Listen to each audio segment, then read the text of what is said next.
মিনের আরেকটা অর্থ হলো কসম, ওয়ামিনহা আল কসম, মিনের অর্থ কসম, এবং এটা ব্যবহৃত এটা কার নিকট? সিবওয়াইহের নিকট। ঠিক আছে, নাহবিদ উনি একজন ভাষাবিদ সিবওয়াই রাহিমাহুল্লাহ, ওনার মতে মিনটা কসম অর্থে ব্যবহৃত হয়। ঠিক আছে, এবং এই মিন যখন কসম অর্থে ব্যবহৃত হয় তখন এটা শুধুমাত্র রব্বুন শব্দের আগে আসে। যেমন মিন রব্বি, অর্থাৎ আমার রবের কসম, লা আফআলান্না কাযা, অবশ্যই আমি এটা করব। অথবা ওয়াকাদ তাকুন মা ইসমিল জালালা, মিনটা আল্লাহ শব্দের আগেও আসে।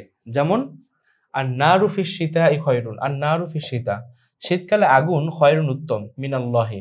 এখন কেউ যদি এই মিনের অর্থ না জানে তাহলে সে কি অর্থ করবে?